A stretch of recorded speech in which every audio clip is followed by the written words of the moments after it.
नमस्कार, ओंकार न्यूज देख रहे हैं आप। आपके साथ मैं हूं आस्था श्रीवास्तव। रुक करते हैं खबरों का। विमानन कंपनी एयरलाइंस एयर ने सोमवार को अचानक कई फ्लाइट्स कैंसिल कर दी हैं। बताया जा रहा है कि तकनीकी कारणों की वजह से फ्लाइट्स को रद्द किया गया है। हालांकि फिलहाल ये स्पष्ट नहीं किया गया है कि कंपनी को अचानक फ्लाइट्स रद्द क्यों करनी पड़ी हैं। कैंसिल होने वाली फ्लाइट्स में तिरुपति, बेंगलुरु और मैसूर जाने वाली फ्लाइट्स भी शामिल हैं। अचानक लिए गए एयरलाइन एयर के इस फैसले पर यात्रियों ने अपनी नाराजगी जाहिर की है। हैदराबाद के GMR एयरपोर्ट के मुताबिक जो फ्लाइट्स रद्द की गई हैं उनमें सुबह 6:10 पर हैदराबाद से तिरुपति जाने वाली उड़ान, सुबह 7:25 पर हैदराबाद से बेंगलुरु जाने वाली फ्लाइट, 8:15 पर हैदराबाद से विजयवाड़ा जाने वाली उड़ान, सुबह 10:55 पर हैदराबाद से मैसूर जाने वाली फ्लाइट शामिल है। इसके अलावा रात 11:35 पर चेन्नई से हैदराबाद आने वाली फ्लाइट, सुबह 9:30 पर तिरुपति से हैदराबाद आने वाली उड़ान, सुबह 11:15 पर बेंगलुरु से हैदराबाद आने वाली फ्लाइट और दोपहर 3:05 पर मैसूर से हैदराबाद आने वाली फ्लाइट को कैंसिल किया गया है। तो बता दें कि कई उड़ानें इस दौरान रद्द की गई हैं। अचानक ये फैसला लिया गया है जिसकी वजह से काफ़ी परेशानियों का सामना भी जो है करना पड़ रहा है लोगों को। हैदराबाद के GMR ने इसकी जानकारी दी है। तो वहीं आपको ये भी बताते चले कि विमानन कंपनी एयरलाइंस एयर ने अचानक ये फैसला लिया है और कई फ्लाइट्स को रद्द किया है। बताया जा रहा है कि तकनीकी कारणों के मद्देनजर ये फैसला लिया गया है। फिलहाल ये स्पष्ट नहीं है कि कंपनी को अचानक फ्लाइट्स क्यों रद्द करनी पड़ी। कैंसिल होने वाली फ्लाइट्स में तिरुपति, बेंगलुरु और मैसूर जाने वाली फ्लाइट्स भी शामिल हैं। अचानक लिए गए एयरलाइंस एयर के इस फैसले पर यात्रियों ने अपनी नाराजगी जाहिर की है। हैदराबाद के GMR एयरपोर्ट के मुताबिक जो फ्लाइट्स रद्द कर दी गई हैं उसमें सुबह 6:10 पर हैदराबाद से तिरुपति जाने वाली उड़ान, सुबह 7:25 पर हैदराबाद से बेंगलुरु जाने वाली फ्लाइट और 8:15 पर हैदराबाद से विजयवाड़ा जाने वाली फ्लाइट भी शामिल है। इसके अलावा आपको बता दें कि हैदराबाद से मैसूर जाने वाली फ्लाइट, चेन्नई से हैदराबाद आने वाली फ्लाइट, तिरुपति से हैदराबाद आने वाली फ्लाइट शामिल है। बेंगलुरु से हैदराबाद आने वाली फ्लाइट भी इस दौरान शामिल की गई है। वहीं मैसूर से हैदराबाद आने वाली फ्लाइट को भी कैंसिल किया गया है। तकनीकी कारणों की वजह से उड़ानें रद्द की गई हैं जिसकी वजह से परेशानियों का सामना जो है करना पड़ रहा है।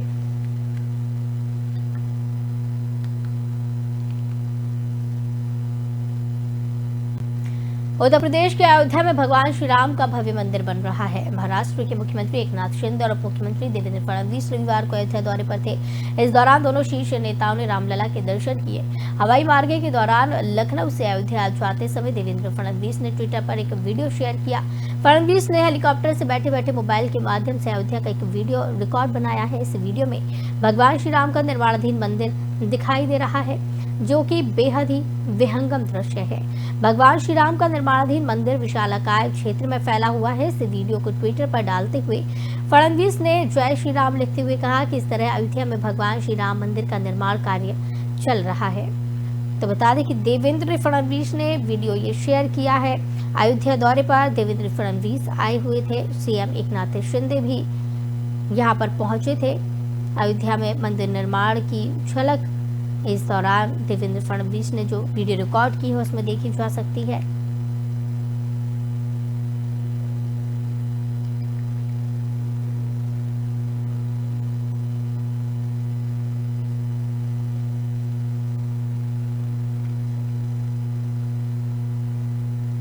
निकाय चुनाव की अधिसूचना जारी होते ही समाजवादी पार्टी उम्मीदवार चयन में जुट गई है। आपको बता दें पार्टी जातीय समीकरण का पूरा ध्यान रखेगी लेकिन युवाओं को ज्यादा मौका देगी।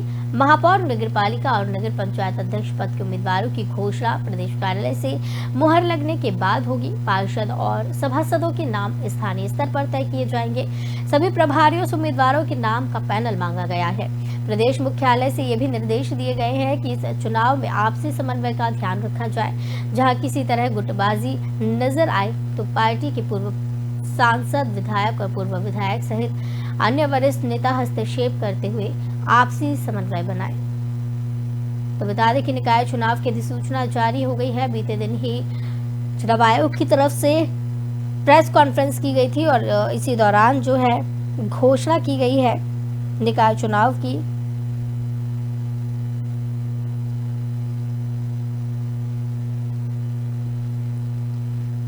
बताया जा रहा है कि समाजवादी पार्टी नए चेहरों पर जो है दांव चल सकती है। समाजवादी पार्टी उम्मीदवारों के चयन में जुट गई है। युवाओं पर दांव इस दौरान समाजवादी पार्टी चल सकती है।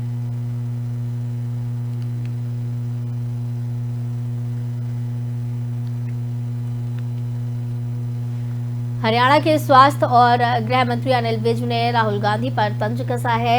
अनिल विज ने कहा कि राहुल गांधी को अडानिया बुखार हो गया है। अनिल विज ने कहा है कि वो सारा दिन अडानी अडानी चिल्लाते रहते हैं, लेकिन ये नहीं बता रहे कि उन्होंने क्या किया है। अनिल विज रोहतक पीजीआई पहुंचे थे, जहां मीडिया से बातचीत में उन्होंने राहुल गांधी पर निशाना साधा। अनिल विज ने कहा कि राहुल गांधी अगर इतने ही बुद्धिमान हैं तो बताएं कि अडानी ने किया क्या है। सारा दिन अडानी अडानी करते रहते हैं, इसको तो अडानिया फीवर हो गया है। बोलने नहीं दिया तो क्या स्पीकर के खिलाफ रहेंगे? तुमने सदन नहीं चलने दिया। संसद में राहुल को ना बोलने देने के आरोप को लेकर कहा कि सत्ता क्यों चाहेगा कि राहुल गांधी संसद में बोले, लेकिन राहुल गांधी ने तो संसद ही नहीं चलने दी और अपनी बात नहीं रखी। अनिल विज ने कोविड-19 को लेकर लोगों से सतर्कता बरतने की अपील की है और कहा है कि जो भी कोविड-19 केस मिलेंगे उनकी जीनोम सीक्वेंसिंग की जाएगी, क्योंकि वेरिएंट बार बार बदल रहा है। तो हरियाणा के गृह मंत्री अनिल विज ने राहुल गांधी पर जमकर निशाना साधा है। उन्होंने कहा है कि राहुल गांधी को अडानिया बुखार हो गया है। अनिल विज ने कहा कि वो सारा दिन अडानी अडानी चिल्लाते रहते हैं, लेकिन ये नहीं बता रहे कि उन्होंने किया क्या है।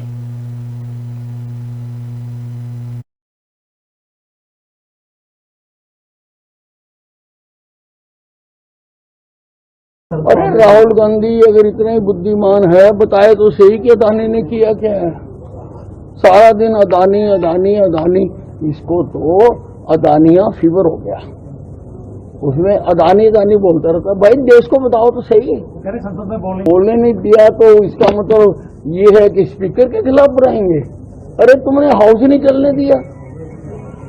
रूलिंग पार्टी क्यों चाहेगी कोई बोले ना? बोलो ना, पर तुम नारे मारोगे। नारे मारना तो बोलना नहीं है। मेरी बात सुनो, ये इंडिपेंडेंट एजेंसियां हैं। अब ईडी और सीबीआई अगर बिना उसके कुछ करती हैं तो दे हैव राइट टू से, लेकिन उन्होंने जहां जहां कहा वहां से पकड़ा।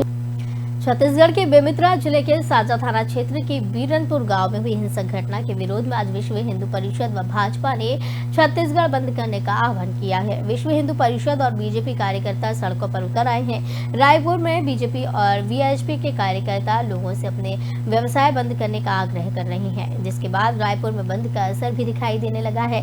रायपुर में दुकानें बंद दिख रही है, सड़कों पर पुलिस की तैनाती है। रायपुर एएसपी अभिषेक महेश्वरी ने बताया है कि बेमेतरा में दो समुदायों के बीच झड़प को लेकर विश्व हिंदू परिषद व अन्य संगठनों ने आज राज्य में बंद का आह्वान किया है।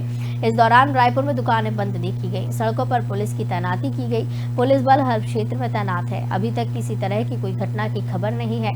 चक्का जाम होने की खबर है, जिसके लिए हमने रूट डायवर्जन और उसे नियंत्रित करने की व्यवस्था की है। पुलिस ने कानून व्यवस्था बनाए रखने के लिए हेल्पलाइन नंबर भी जारी कर दिए हैं। तो हिंसक झड़प का यहाँ पर विरोध किया जा रहा है। जिस तरीके से वीएचपी और बीजेपी ने आज बंद बुलाया है, सड़कों पर सभी कार्यकर्ता उतर आए हैं, इसका असर अब दिख रहा है।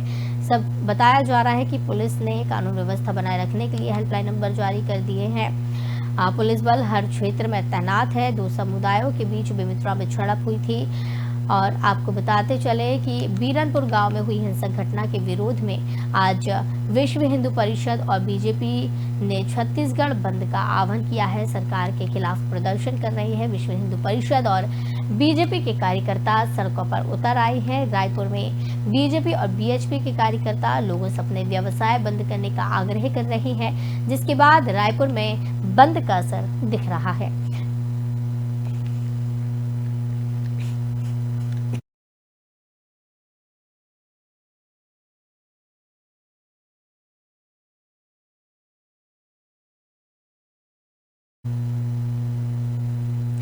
झारखंड के जमशेदपुर में दो पक्षों में हुई हिंसक झड़प के बाद उग्र माहौल हो गया है। रविवार को भी उपद्रवियों ने कई दुकानों में आग लगा दी और एक दूसरे पर जमकर पत्थरबाजी की। देर रात मामला शांत हुआ। सोमवार सुबह प्रशासन ने शहर में धारा 144 लागू कर इंटरनेट बंद कर दिया। शहर में सुरक्षा बलों ने फ्लैग मार्च किया। फिलहाल स्थिति नियंत्रण में है। पुलिस के मुताबिक दो पक्षों के बीच चौक में लगे झंडे को लेकर विवाद शुरू हुआ। इस दौरान फायरिंग की खबरें भी सामने आई। बताते चले कि कदमा शास्त्री नगर ब्लॉक नंबर 2 में रविवार की शाम दो समुदायों के बीच पत्थरबाजी हुई है। पत्थरबाजी के बाद पुलिस को फायरिंग की सूचना मिली। पुलिस ने भी हालात पर नियंत्रण के लिए हवाई फायरिंग की है। पत्थरबाजों ने दुकानों में आग लगा दी है। 6 दुकानें और 2 बाइक यहां पर जलकर खाक हो गई। जमशेदपुर में यह हिंसा का झड़प की खबर सामने आई है। सुरक्षा बलों का फ्लैग मार्च शुरू हो चुका है। अब बाहर न फैलाने की इस दौरान सुरक्षा बलों की तरफ से अपील की जा रही है। बता दें कि झड़प के बाद इंटरनेट सेवाएं बंद कर दी गई हैं और उपद्रवियों ने कई दुकानों में आग इस दौरान रविवार को लगाई है। एक दूसरे पर जमकर पत्थरबाजी की गई है। शनिवार को भी दो पक्षों में जमशेदपुर में हिंसक झड़प देखने को मिली, लेकिन ये जो मामला है यहाँ शांत नहीं हुआ है। रविवार को भी इस दौरान उपद्रव देखने को मिला है। एक दूसरे पर जमकर पत्थरबाजी कई दुकानों पर की गई। उपद्रवियों ने देर रात ये मामला शांत हुआ है। सुबह प्रशासन ने शहर में 144 धारा लागू की है और इंटरनेट सेवाएं बंद कर दी गई हैं। शहर में सुरक्षा बलों ने फ्लैग मार्च किया है। फिलहाल स्थिति नियंत्रण में है। पुलिस के मुताबिक दो पक्षों के बीच चौक में लगे झंडे को लेकर विवाद शुरू हुआ। इस दौरान फायरिंग की खबरें आई हैं। बताते चले कि कदमा शास्त्री नगर ब्लॉक नंबर 2 में रविवार की शाम दो समुदायों के बीच पत्थरबाजी हुई थी। पत्थरबाजी के बाद पुलिस को फायरिंग की सूचना मिली। पुलिस ने भी हालात पर नियंत्रण के लिए हवाई फायरिंग की। पत्थरबाजों ने दुकानों में आग लगा दी। 6 दुकानें और 2 बाइक जलाकर खाक हो गई।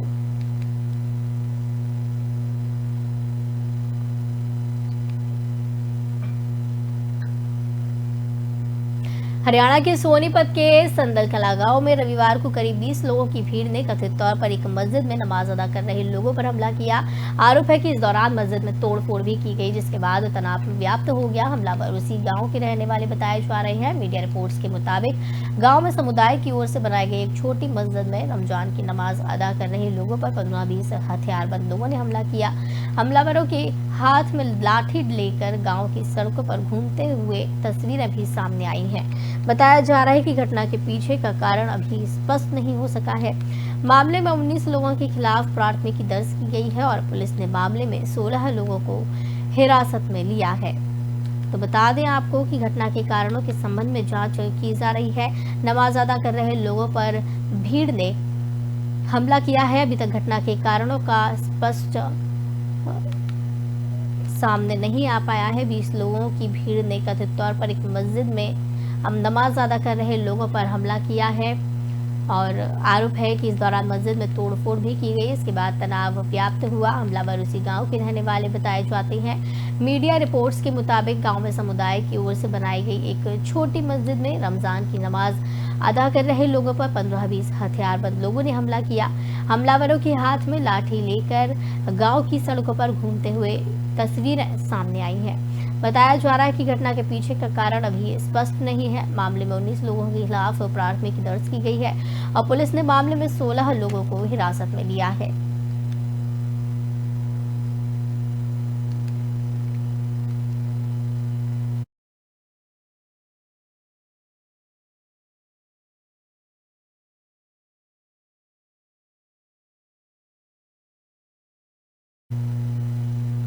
देश में बीते 24 घंटे में कोरोना के 5,880 केस सामने आए हैं। इस दौरान 14 लोगों की मौत हुई, जबकि 3,481 लोग इस बीमारी से ठीक हुए।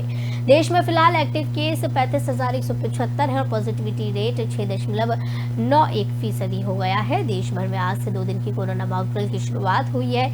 अस्पताल में सोमवार और मंगलवार को मॉक ड्रिल के जरिए कोरोना से निपटने की तैयारियों का जायजा लिया जाएगा। यह मॉक ड्रिल सरकारी और प्राइवेट दोनों तरह के अस्पतालों में होगी। स्वास्थ्य मंत्री मनसुख मंडाविया भी आज झज्जर का दौरा करेंगे।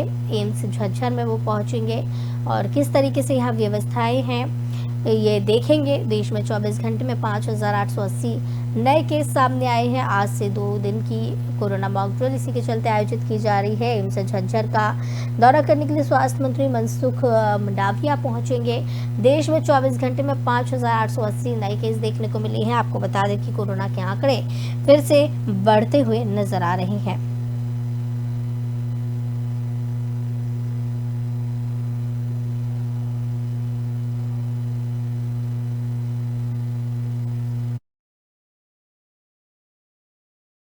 तो चले कि देश में 24 घंटे में 5,880 नए कोरोना के मामले दर्ज किए गए हैं। कोरोना की वजह से 2 दिन का मॉक ड्रिल आयोजित किया जा रहा है। इसी के चलते आपको बताते चले कि इसी के चलते मॉक ड्रिल जो आयोजित हो रहा है उसमें तैयारियों का जायजा लिया जाएगा। और साथ ही साथ आज मनसुख मंडाविया भी पहुंच रहे हैं झज्जर एम्स, जहां पर वो तैयारियों का जायजा लेंगे और किस तरीके से मॉक ड्रिल यहाँ आयोजित की जाएगी, लोगों को जागरूक किया जाएगा, ये देखने वाली बात होगी।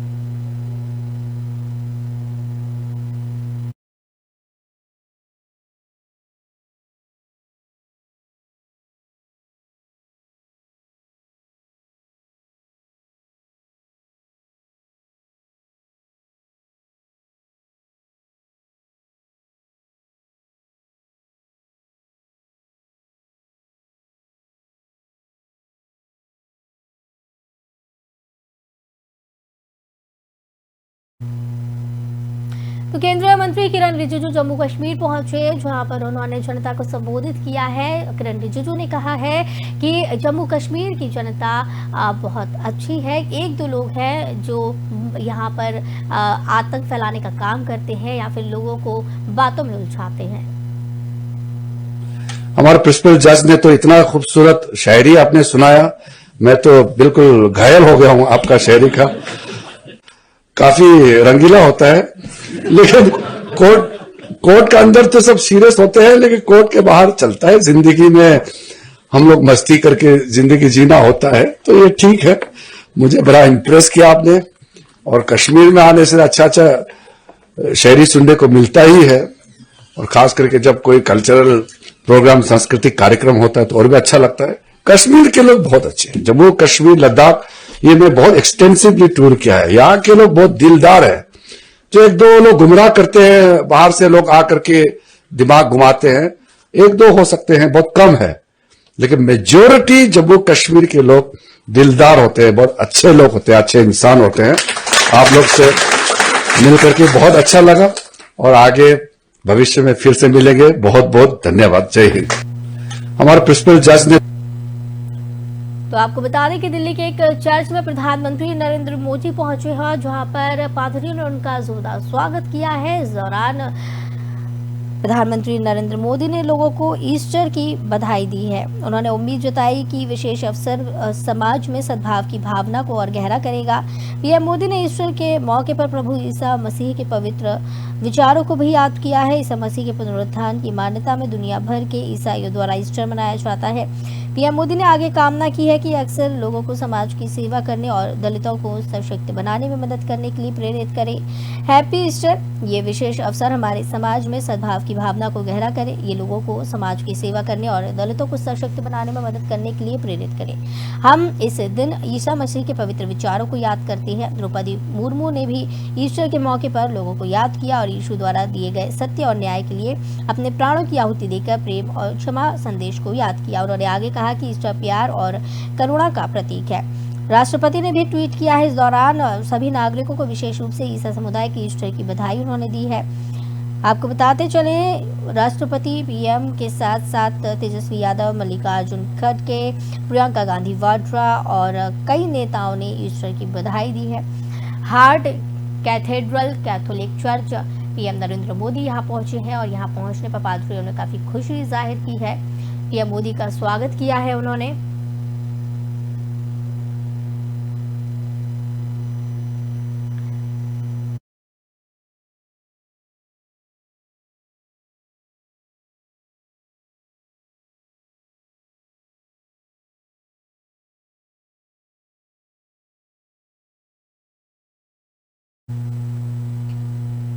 तो इस बुलेटिन में फिलहाल इतना ही। मुझे दीजिए इजाजत। नमस्कार।